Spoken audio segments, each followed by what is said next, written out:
Em, can you believe we started Interview Boss in 2021? Not really. It's insane. That's a lot of episodes and a lot of hours of talking. Oh my gosh, it is. And if you're scrolling through all of our episodes, you might scroll straight past something that you really, really needed. Yes, we're always getting messages from people asking us to do an episode on something, and I'm like, we already have. So we've put together playlists to help you find the episodes that are exactly what you need, suited to your situation. They're all categorized. If you're applying for jobs, we have episodes about resumes, cover letters, job ads. If you've been offered your dream job, we have episodes on resigning, exit interviews, and how to impress at your new company. And we even have a very special playlist that's very popular for if you have an interview coming up immediately and you need just our most recommended hard-hitting episodes between now and then. For all our last-minute listeners.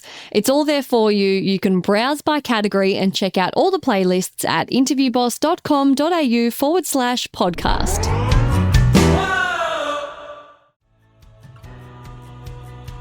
If it takes 3 weeks, it doesn't mean something's coming back on it. Sometimes it just means that you had a similar date of birth and name to someone who did have a criminal record. Hey everyone, and welcome back to Interview Boss. My name is Emma. I'm a radio journalist who's teamed up with my sister to give you advice, inspiration and support when you're looking for a new job. Sarah is a HR and recruitment top doggy, and together we're excited to give you all the tips, tricks and behind the scenes knowledge to help you smash your career. Top doggy reporting for duty. Already smashed my career. Is that a thing that you can just have already achieved? I don't know. I think we're ongoingly smashing. Like Nigel Thornberry. Smashing. I just love the thought. I feel like the Thornberrys are just more popping up in pop culture references lately. I don't know why, but they're having a little moment. I love the Thornberrys, especially the Thornberrys Rugrats crossover. That is just... Oh, yeah. That's just... Oh, I just love that so much. This is...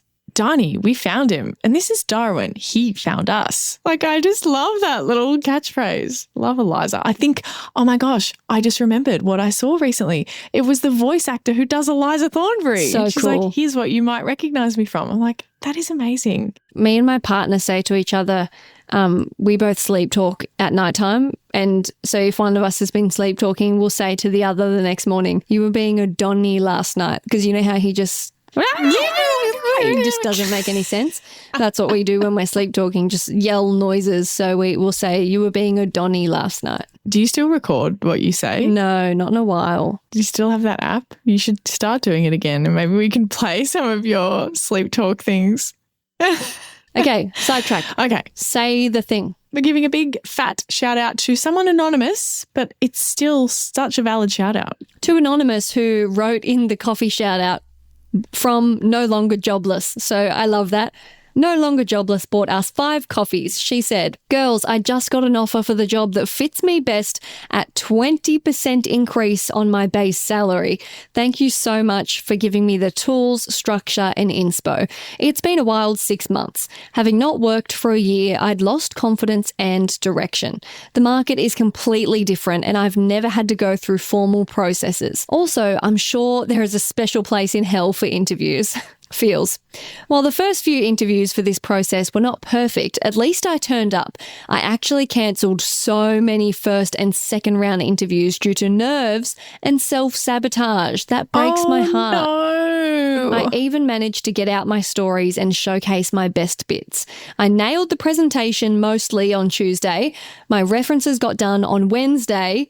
Today I got the offer. I am so inspired. This was exactly what I needed to get out of my funk. Oh. I loved how I could work through the steps at my own pace and download your tools without having to sell my soul.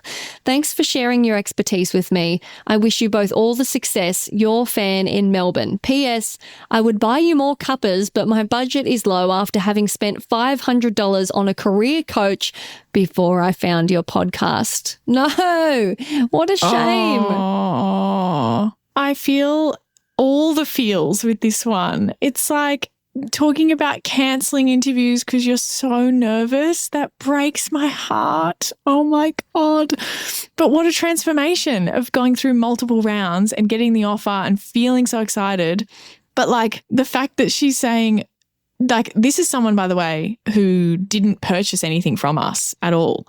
This is like talking about working through the steps and going at their own pace and downloading our tools. That's all of our free stuff. That's our free content, our free podcast, all of our free content. We have tools and resources on our website. If you didn't know about that, go and check that out now. You have to give us your email and we send you a newsletter every week, but it's fine. We're not that pushy salespeople. It's an engaging email. I write it. So if you have anything bad to say about it, come say it to my face. Yeah?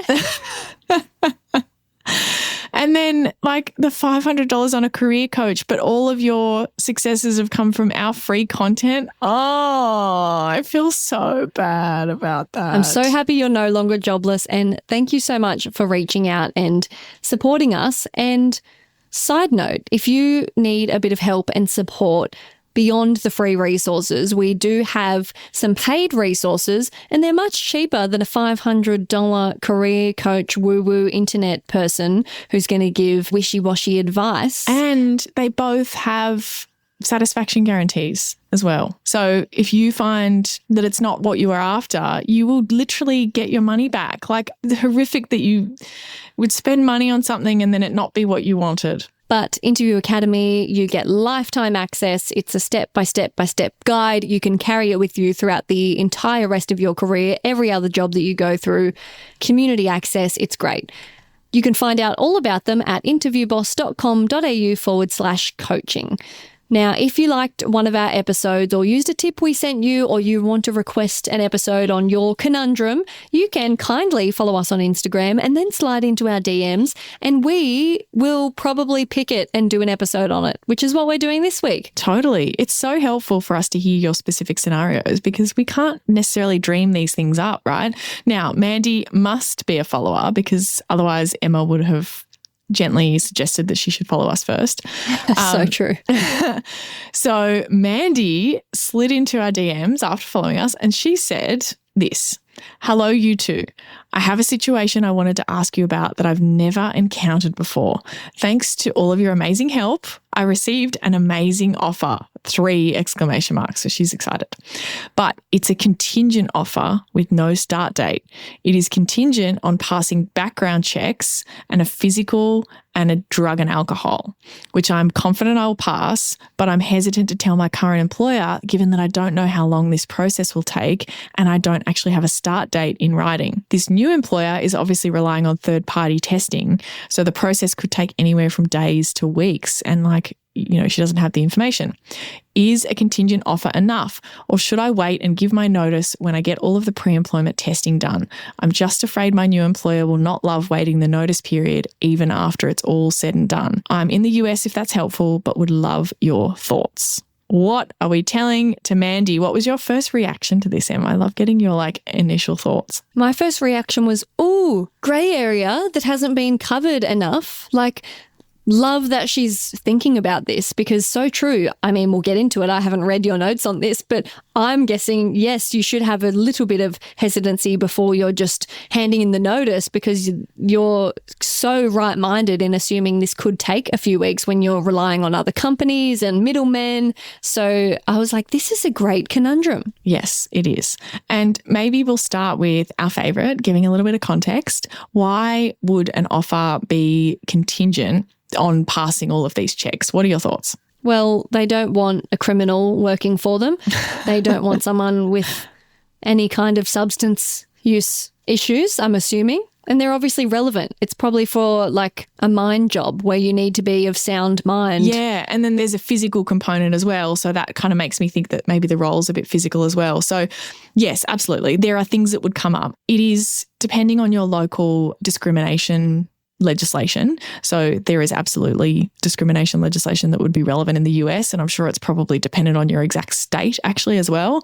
There would be things that they are not able to use against you to not give you the role. So let's say the physical showed that you have diabetes, but it's really well managed and it's not going to be an issue for you. They can't use that to not give you the role, right?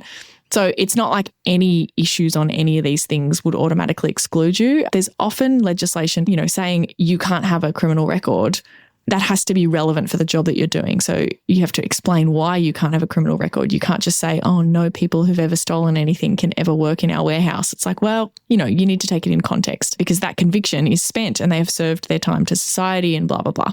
So it's not a sense of like anything that comes up on these and suddenly your offer goes away, but you don't want to be giving an offer to someone, finding out something that is serious, that does cause some kind of an issue with the job, and then having to say, oh, we've pulled the offer, because you're in a much tougher situation from like an employment perspective, like with my HR hat on.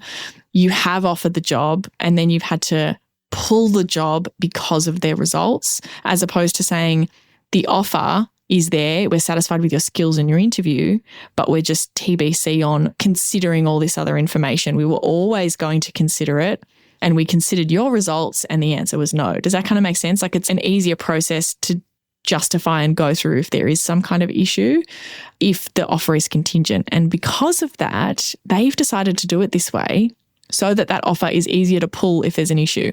And so Mandi is thinking the exact right thing. They've done that deliberately so the offer is easier to pull.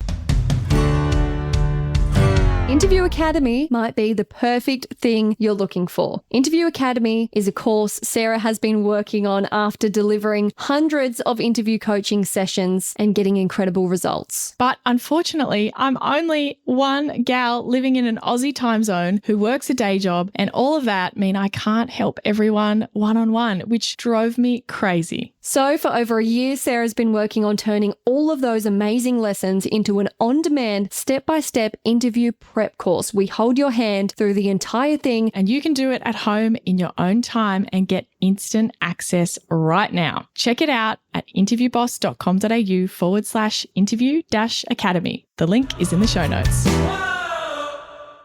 They might even say, oh, there was no issues in your drug and alcohol, but just like, I don't know, we're just pulling the offer.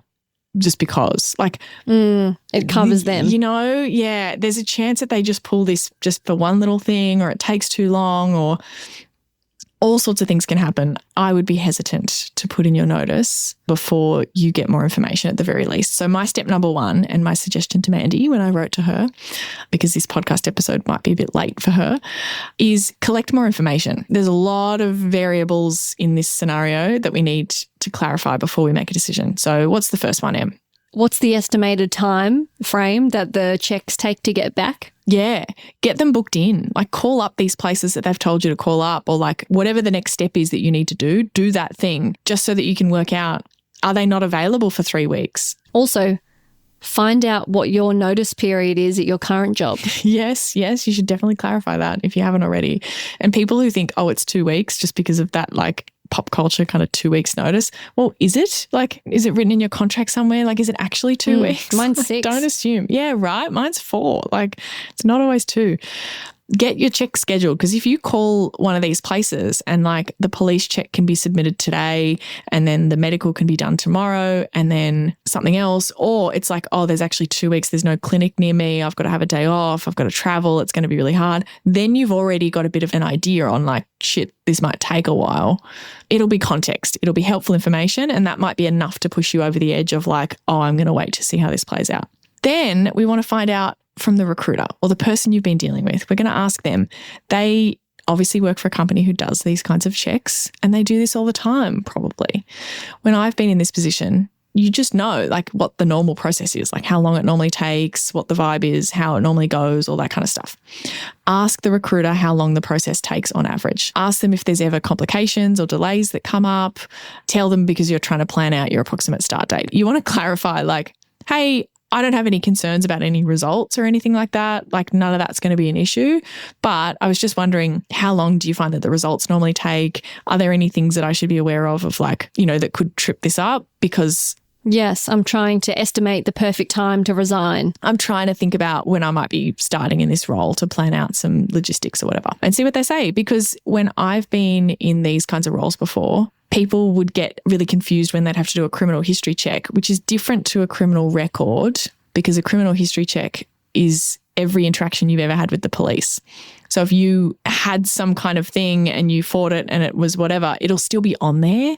And so people would sometimes say, oh, nothing's going to come up, but it still would. And so, you know, we always had stuff with that. So I would say, well, it's a real gamble because some people's come back instantly, but if it's not back within 24 hours, then it will probably take 3 weeks. Like that was genuinely the level of answer that I could give is like, we find that you're one of two things. If it takes 3 weeks, it doesn't mean something's coming back on it. Sometimes it just means that you had a similar date of birth and name to someone who did have a criminal record. And that means the police are manually reviewing to just double check, is that actually you or was that someone else? Oh no, they've got different places that they were born or whatever. So they can still come back 3 weeks later with nothing on them, but you would fall into two camps. And so knowing that, then maybe again, you get more information, you submit your check and then you see if it comes back instantly. And if it does, well then great, that issue's gone. And then you work on to the next thing. So we're collecting information before you make this decision, I reckon. And even a delay in the results could throw a spanner in the works if you resign. So you want to just find out everything. Even if there's no issues in the actual results and they're not going to pull the offer's still there, it's going to be fine. But someone was on leave and then it's got hold up in the system. Imagine you put your notice in and you have your last day and you're still worried. You're like, oh, it's fine. I'll start. Probably I'll have a week off. It'll be great. And then it's like, I've now got 3 weeks off in between and I still don't have the results and blah, blah, blah. That could be really not a great scenario for you. Yes. So we're going to get some more info so we can be more informed. But as a rule of thumb, yes, don't resign until it's all finalised.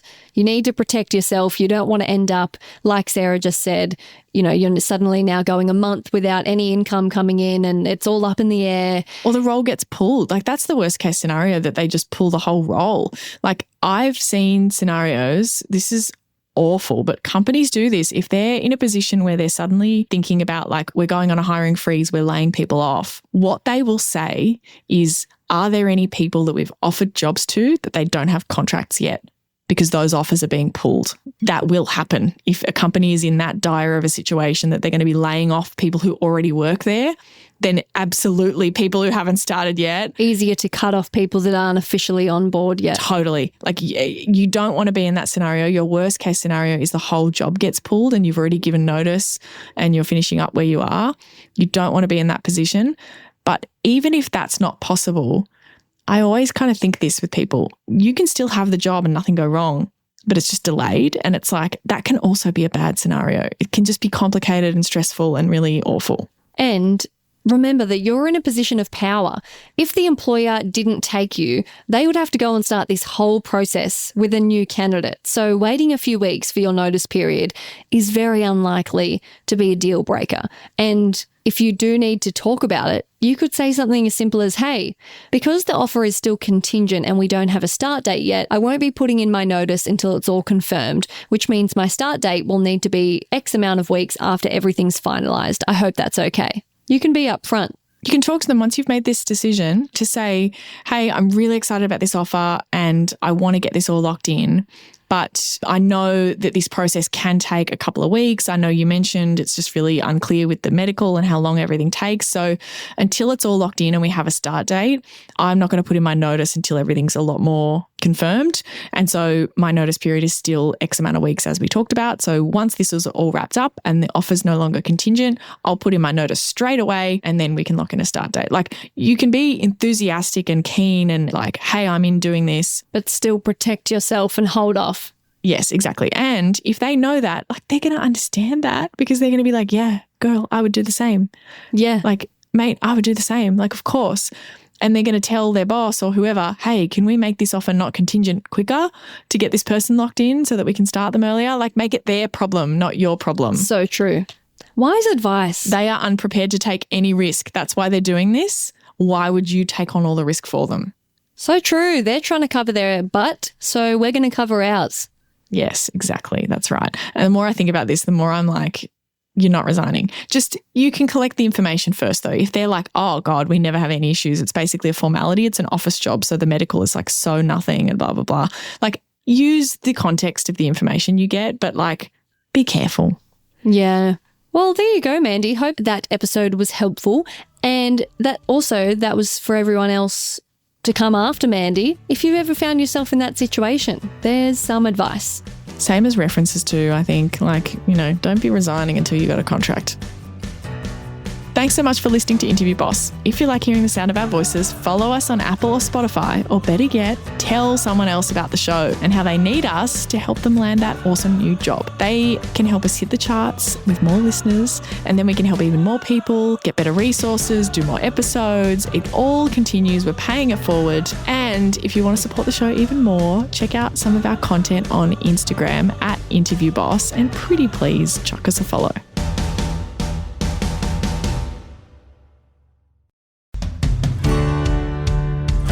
We've been your job search besties and helped you in some way. There's a cool way you can support the show. Shout us a virtual coffee. We get a huge kick out of reading all of your success stories. Head to buymeacoffee.com/interviewboss and shout us a cuppa. If you keep us caffeinated, we can keep the content coming.